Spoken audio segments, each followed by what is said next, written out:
welcome back to another month of tackling my physical TBR. Let's take a look at all of the books that I've read this month, the books that I've purchased, and the books that I've decided to unhaul. First, let's of course light these candles. I'm very much aware that my white candle is crooked. There's some old candles that I still had in my home that I'm trying to use up. So that's why they look a little funky. Because they have already melted. So there you go. Let's take a look where we left off last month. In March, we had 309 total books, out of which 118 were unread. In the beginning of the year, we had 330 total books and 123 unread books. In the meantime, I've done quite a bit of book purchasing, but I've also read most of them, so that's awesome. So let's take a look, first of all, at some of the books that I have purchased.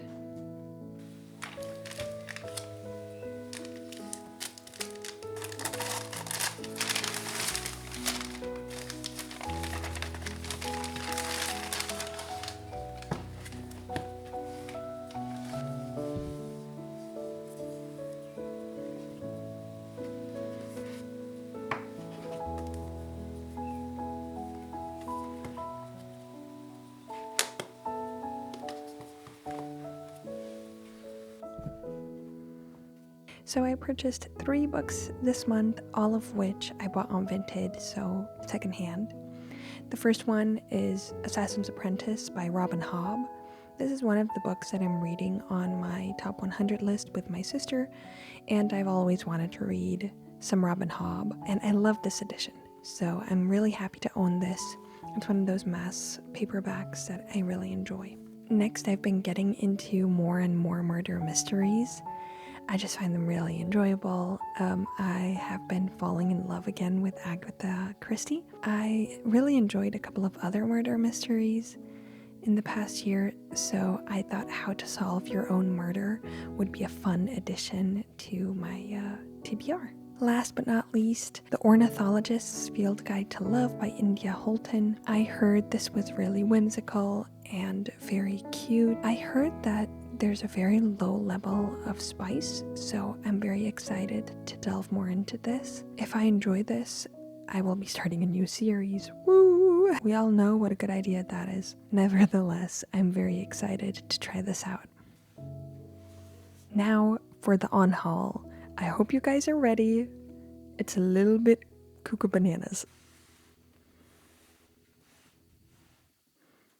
Yeah. First up, Lolita. In my last video, I was talking about how I was unsure of whether or not I should keep this. My sister commented in that video and said, "Girl, why are you keeping this book?" And then afterwards I realized, yeah, why am I keeping this book? That's a good question.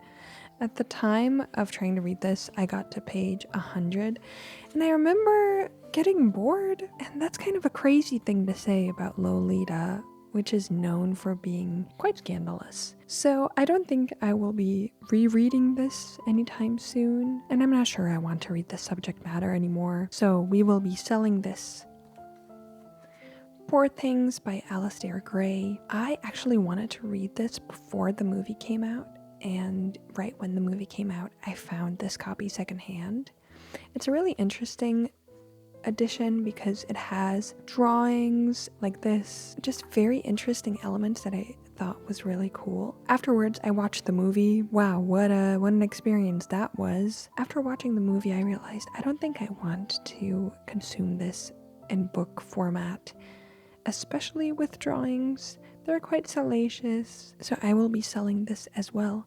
And this copy is pretty much brand new, so I hope someone else will like it. One of the books from my high school times, Palo Alto by James Franco. I received this as a gift in high school because one of my friends at the time really liked it. It's a collection of short stories, and there's also a movie based on this. The time has passed for James Franco novels. A Certain Hunger by Chelsea G. Summers. I read this and thought it was fine. I will never be rereading this, and I don't think I'll be recommending it to any of my friends either. Finally, the big whoppers. I am unhauling the books that I have from the Agatha series. Don't ask me why I have these in such chaotic orders. I only have book 1 and then A Court of Silver Flames, which I think is book 6 if I remember correctly. Yes, I've read all of them. Yes, I've enjoyed them. But I was watching a video recently, I'll put it down below in the description, talking about going through your entire bookshelf and taking out everything that's convicting you, and this person was unhauling all of their spice, and she was talking about how Agatha was like a big thing for her, and I realized in my last unhaul, in my last video, I had totally neglected the series. I just kind of skipped over it because I thought, you know, I really enjoyed that and I will be continuing to read it. Then after further contemplation, I realized this is really convicting me as well, so I will be selling them and I won't be continuing in the series. The last book, so this one that I read, it was 80% spice in my opinion. I genuinely at this point can remember almost none of the plot. I just remember it being really spicy. So these will be going. And then same goes for Crescent City. My collection is really chaotic because I've either purchased them secondhand or I've ordered them thinking I'm getting a certain edition and then a totally different edition comes in. So I have all 3 books in all different editions, which I was talking to my sister about today, and she was saying how it would drive her crazy to have this, which is also part of the reason why she does not want these books from me and I'm now selling them. I don't mind that much. I'm not that big of a stickler for having all the same edition, especially because I usually purchase my books secondhand. Same thing as with Agatha. I've just kind of moved on from these. Now let's take a look at all of the books that I read this month.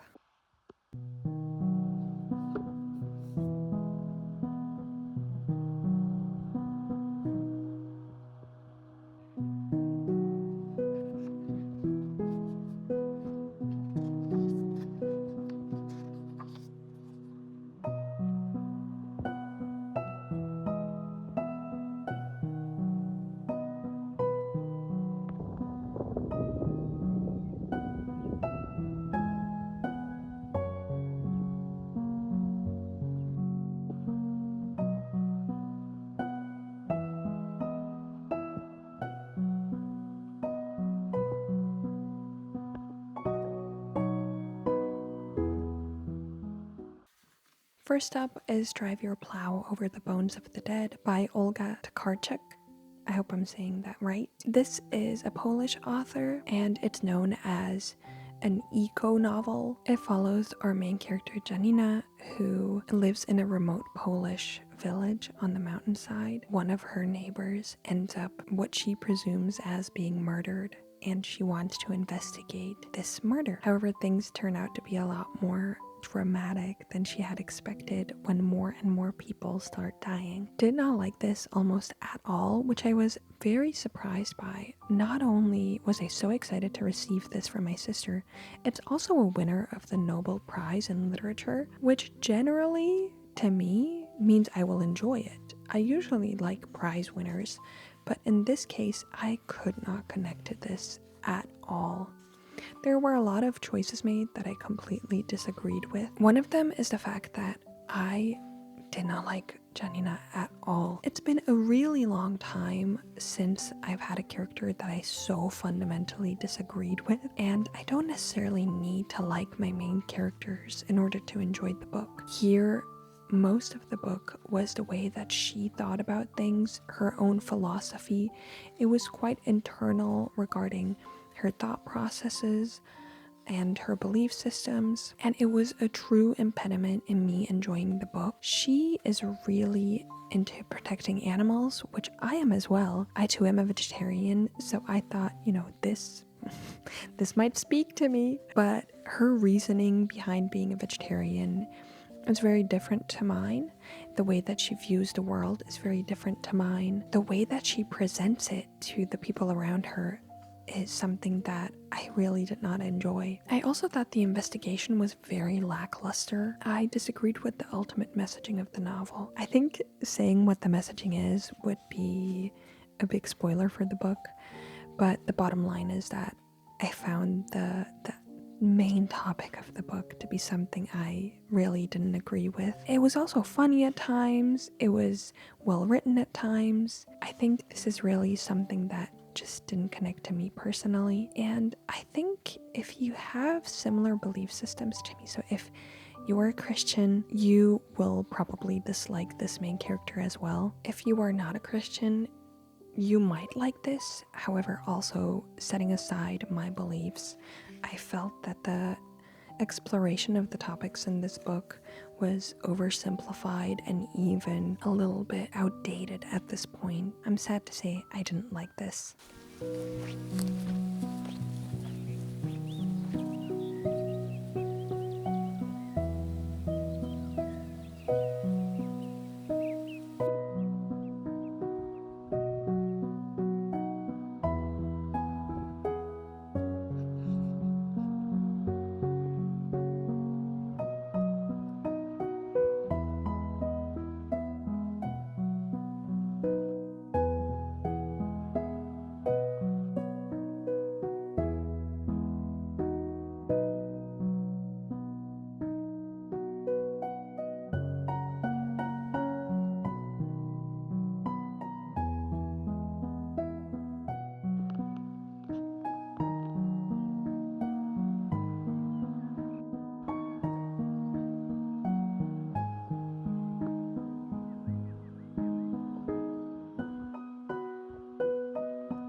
A book that I did enjoy is A Lost Lady by Willa Cather. This is a book that takes place as the stewardship of the American West passes from pioneers to developers. I had never really thought about this time period in American history, so this really taught me a lot. I had no idea that this was something that occurred in American history. I found it interesting that certain characters represented certain ways of thinking of American society. For example, Mr. Forrester, in my opinion, is the symbol of the decline and finally death of the era of the honest working pioneer. And Mrs. Forrester, who is the main character in this book, she is shown to be the decline of old values through her behavior, so the way that she relates to her husband and also to more modern developers. It was interesting to see her progress in the book and thinking about how society in American history is represented by her as well. I also really enjoyed looking at Neil and how his process of disillusionment showcases how the times are changing, even when it's pretty clear that he wants to keep a hold of old values, the values of a previous generation. All that to say, Neil's perspective is very limited. You can see that his views are idealistic and his perspectives are very limited to the white American experience during this period and what they believe should be done to the land. Very much the land belongs to the colonizer, and there's pride to be taken in the fact that they're pioneers who are claiming the land for themselves. Limited in what it has to say, but nevertheless something very interesting to think about, at least for me who never really looked into this before. While I'm aware of the limitations of Willa Cather and her writing, I still enjoyed following what she had to say.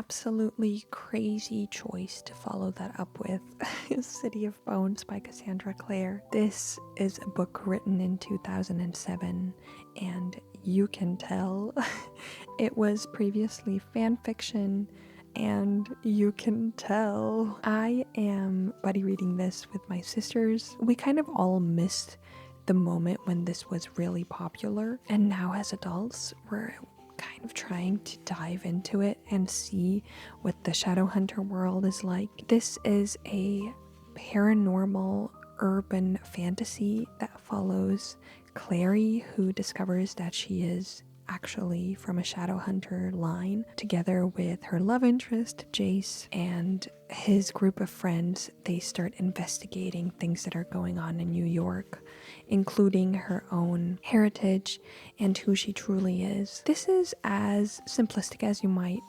think a YA paranormal from 2007 could be.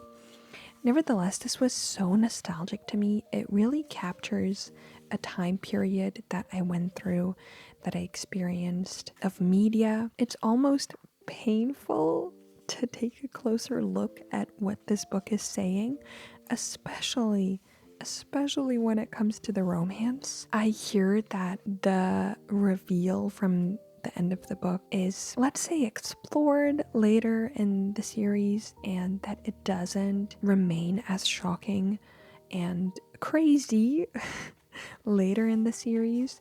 So I'm curious to see how Cassandra Clare deals with that one, because currently it's not good. I also really didn't like the dynamic between the characters.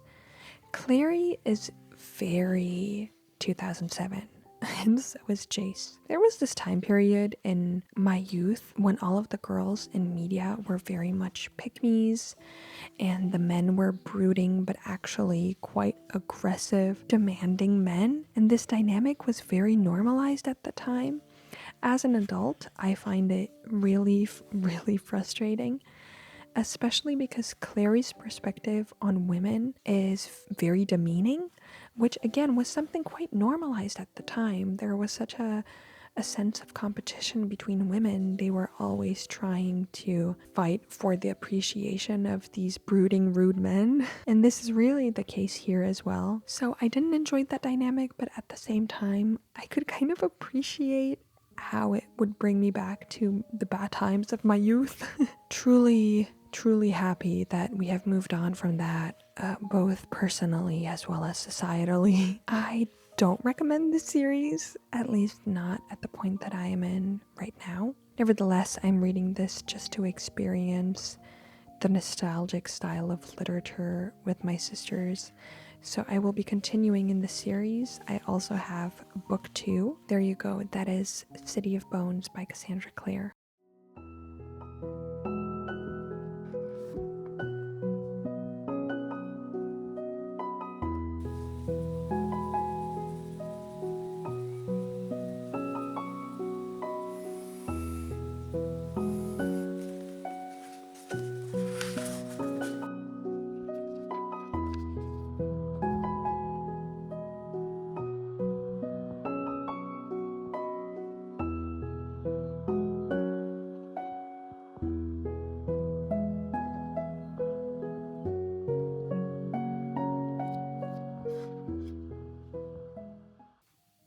Continuing in another series, Bright We Burn by Kiersten White. This is book 3 in the Conqueror saga.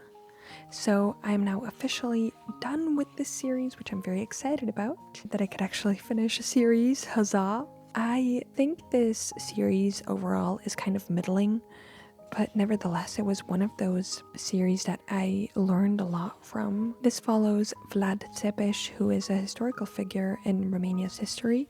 However, this is a gender swap, so Vlad is now Lada. There's a lot of political scheming, there's a lot of fighting the Ottoman Empire. It talks about the impact that the Ottoman Empire had on Christianity during this time. While I find that the series itself is way too modern for my liking, in the sense of some elements were changed in the story to make them very, very modern and quite unbelievable in the way that things happen. So, for example, just the fact that Vlad Tepes was made a woman, I didn't mind that as much, but that's just one of the examples of changes that were made to the story. There's also a lot of tension between characters, a lot of romantic tension that I don't think would have been the case. I did, however, like I said, learn a lot about Vlad Tepes that I hadn't learned in my history lessons. I really became obsessed with him after reading this. He's such a bizarre figure in Romania's history. He's really well respected here for basically fighting for Christianity against the Ottoman Empire. He's one of the most famous Romanian figures, and he's also an inspiration for Dracula. So the figure of the vampire is partially based on his story. He was known to be quite ruthless. His story was really interesting to follow. As a third book in the series, I thought it really ended with a lot more drama and complexity than I was expecting. I found that the first two books weren't necessarily slow, but they weren't that plot heavy. It was a lot more about political machinations, just spying, changing sides constantly, which was something that apparently is quite historically accurate for all of the characters in this book. It was interesting to a certain point, but this book is a lot more about war, about sieges, taking power. It's basically the final battle between all of the characters that has been building up throughout the entire series. So as a final addition to the series, I thought this was really successful. In the end, I'm glad to have read this. I'm glad to have learned so much about Vlad Tepes. But if you have a series about him that isn't this modernized and doesn't introduce such modern values into a character that wouldn't have thought this way, please let me know, because I'm really looking to read more about him, especially in like a historical fiction setting. I loved the political drama. I loved learning about this time period, but certain elements were quite lacking to me. So again, if you have any recommendations, please let me know. I'd be very interested to learn more about him and this time in Romania's history.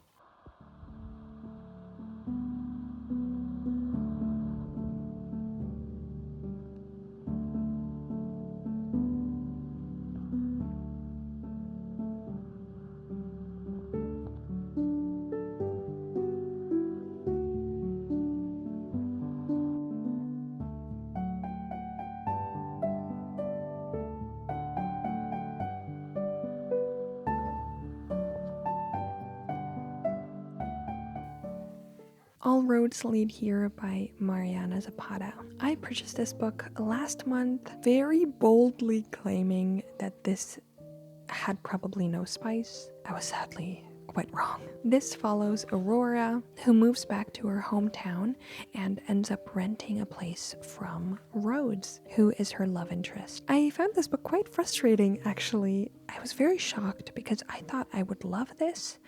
I had heard from everyone that it's a real slow burn and there's barely any sexual content in it. While it was slow burn and it was very fun up until a point, because I love building tension with just, like looking into each other's eyes and these little hand touches. I enjoyed that kind of thing. I don't think it really paid off, but the thing that frustrated me most about this book is the main character. She is shockingly clueless and incapable of doing genuinely the most basic things. I don't have the expectation of people being able to do anything, but I have to say, you have to be able to do something, girl. I found it really frustrating that Rhodes would continuously go and save her. I'm not necessarily the type of person who gets frustrated when a man comes and saves a woman, but when it happens this often, I really think her character should be questioned. For example, at some point, she has to take care of a wild eagle together with a teenager, and she acts as if this teenager is the adult in the situation. And mind you, she's in her 30s, and this teenager, I think he's 15, and she expects the child to be taking care of the situation, and that's just kind of her default.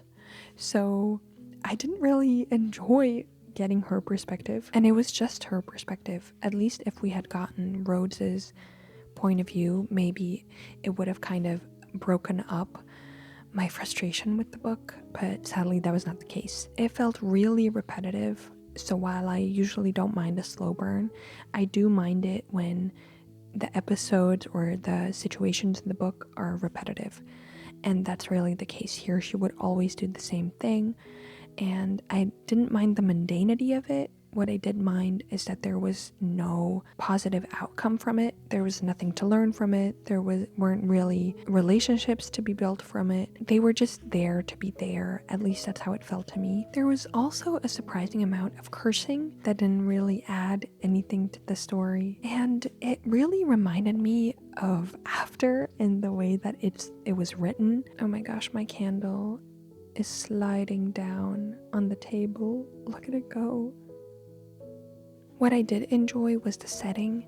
So as you can also see on the cover here, the setting is in the mountains and there's these beautiful forests and she goes hiking quite a few times. I could really put myself in this place because in Romania you have a lot of places that are similar to what this sounds like. It's in Colorado.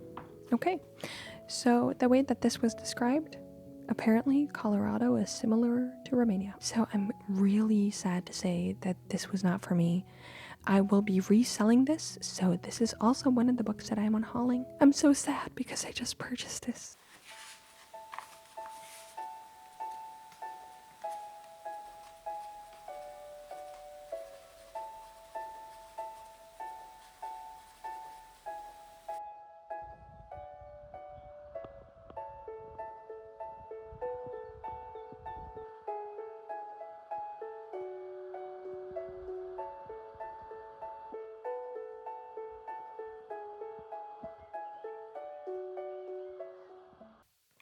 Final book, The Murder of Roger Ackroyd. This was my favorite book this month. Agatha Christie, she knows how to have a good time. This book is the third novel in the Poirot series. I think in my last video showcasing this book, I said it was the fourth. Apparently that's wrong. My deepest apologies. It was initially serialized in 1925 under the name of Who Killed Ackroyd, and then it got published in 1926. And you can kind of feel it because every chapter ends up with this little cliffhanger, which I really enjoy. I always think that's really fun. It was also really well received and named the best crime novel ever. That's crazy. In 2013 by the British Crime Writers Association, which I had no idea existed, and I think is hilarious that it does exist. I genuinely think this is a masterclass in how to write a murder mystery. It was so well thought out, and the plot twist is amazing. I'm really sad to say that I did guess it, just because I was reading up on the book when I was about halfway through. I was really careful not to get spoilers, but when I read about it being really shocking to both readers at the time as well as today, I was thinking what the plot twist could be that would shock anyone regardless of time period, and then I guessed it. I wasn't sure. I didn't understand why this person would end up murdering Roger Ackroyd, but I still guessed who had done it. Nevertheless, this was still thoroughly entertaining. Thought it was deeply funny, especially the first part of the book where it's a lot more about Caroline and the doctor. So their siblings and their dynamic is really entertaining. I found Caroline to be an amazing character. She's really, in my eyes, she's similar to a Jane Austen character. I also find Poirot to be such a fun character. This is breaking news. This is brand new information. Poirot is a good character. I know, but I hadn't read from him before. I found him really fun to follow. His silly little mustache and his quirks are really fun. I found that the story really paid off, and if you're in for a good plot twist, I really recommend this one. So let's look now at how many books I still have. So again, in March, total books 309. If my calculations are correct, which they might not be, so if I'm incorrect, editing Amy will be correcting current Amy. The total books are 301 now instead of 309, and when it comes to unread books, we're going from 118 to 114 huh? It's not good, it's not great, but it's okay. I'm pretty happy with that. Like I mentioned in my last video, if we can get it down to 100, I would be really happy about that. So there you go. I will be keeping you posted on the books that I am purchasing in the following month. If I am purchasing any, I will probably be purchasing some. And the books that I'm reading in the following month. I also wanted to say that I have some new subscribers, quite a lot. Actually, I'm super excited about it. I really, really appreciate you being here. I'm so thankful that you subscribe to me and that you want to view my content. I'm just really genuinely honored. I do this because I love books and I'm going through a whole process myself. So I'm very glad that I get to do it with you guys. Not only that, I want to give a shout out to Lauren because she shared my video, and thanks to her, there's quite a lot of new people here. I noticed that there's quite a few Christian viewers as well, which I'm very appreciative of. I'm happy that there's just viewers in general, but I'm glad that we can create a little Christian community here as well. So once again, I'm really, really thankful that you're here. Thank you for watching. Let me know what you want to read this coming month, and I hope to see you in the next video. Bye!